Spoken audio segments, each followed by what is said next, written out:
It's my pleasure to welcome you all to this year's edition of the FRCN annual lecture, which you will recall could not take place last year due to the COVID-19 pandemic.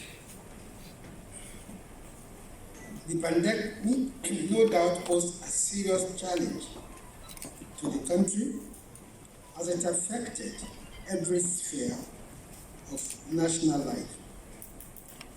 However, this administration rose to the challenge and rolled out several measures that have made it possible for Nigerians to resume their normal life.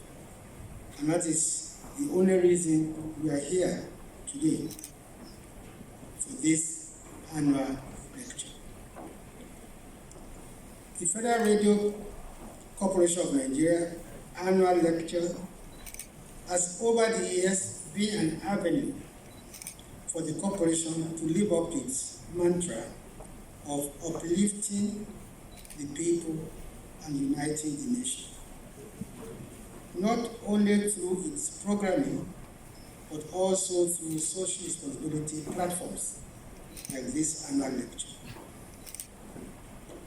This year's lecture, which is a national dialogue on disability inclusion, has opened the lectures series into another vista, different from the political, social, and economic themes that have been explored in the past. This year's theme is therefore to focus on the need of people with disabilities to be included in all spheres of life. I have no doubt that our very able and distinguished guest speaker will do justice to the topic. There's no denying the fact that nation building and national transformation will continue to be a mirage without carrying along all segments of society, especially people with disability. Since this administration came in, there have been deliberate policies and programs to ensure inclusiveness with a view to taking Nigeria into an era in which every citizen will not just feel a sense of belonging, but also pride that they have a country that truly belongs to them and cares for them. President Muhammad Buhari has been very passionate about creating lasting structures and institutions that will drive inclusive social protection beyond the tenure of the administration. This explains why this administration has created a ministry to cater for, among others, the vulnerable in society. That is the Federal Ministry of Humanitarian Affairs, Disaster Management, and Social Development. In addition, the administration created the National Commission for Persons with Disabilities, headed by the Executive Secretary from the Committee of Persons with Disability in the person of Mr. James David Lally. Another significant step came in January 2019 with the ratification of the Discrimination Against Persons with Disability Prohibition Act of 2018, which has become a major plank towards ensuring inclusive social protection in the country. It is instructive to note that in all the various social protection programs of the present administration, such as the conditional cash transfer, the government enterprise and empowerment program, the Empower, and the homegrown school feeding programs, to mention just a few, special consideration has been given to the plight of people with disabilities.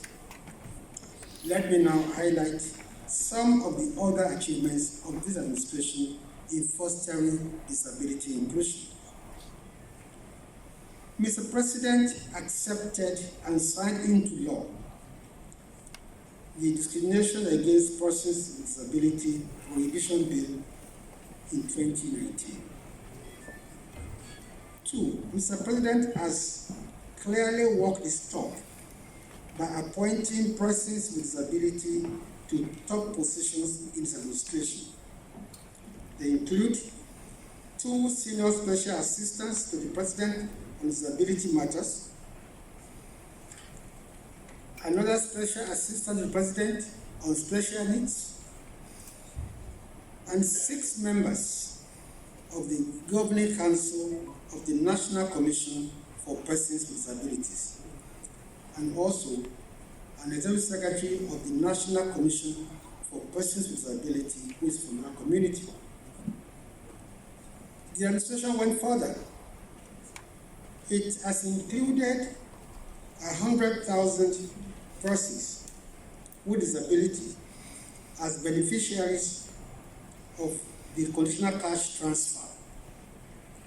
This means that every month, 100,000 persons with disability receive a stipend from the federal government all over the country.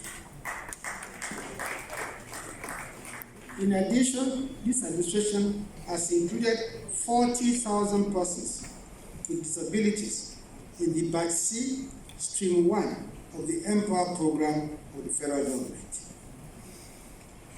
There's also ongoing design and construction of accessibility facilities in 3 Nigerian universities, namely the Osman Danfodio University Sokoto, the Ahmadu Bello University Zaria, and the University of Ilorin.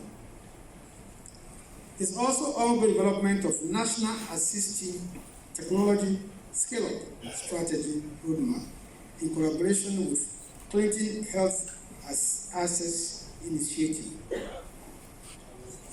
There's also development of minimum accessibility standard, a policy document that provides detailed accessibility facility requirements for buildings, roads, and transportation.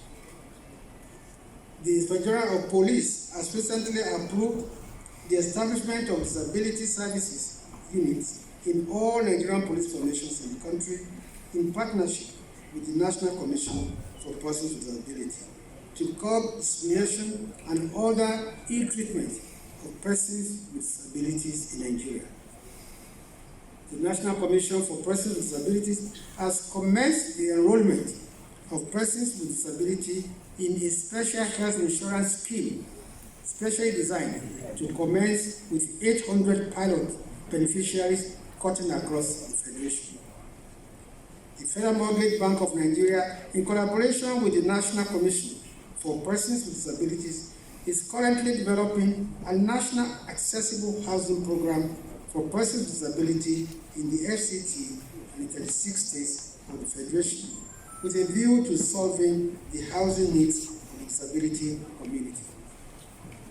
The government is also developing the National Disability Strategic Plan. It is therefore not only apt for us to be discussing the topic, the imperative of disability inclusion in national transformation today. It is indeed equally an opportunity for all to key into the various programs of the government in this regard. It is my belief that the guest lecturer for today, Professor Vincent Anibogu, and all discussants and contributors will open a dialogue that will continue long after this lecture will have ended.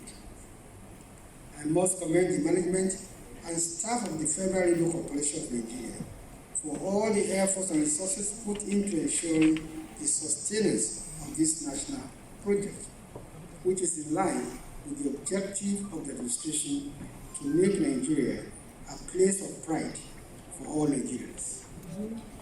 I wish all our participants a successful discourse on this important topic, and I say a big thank you to all participants and sponsors for making this event a reality.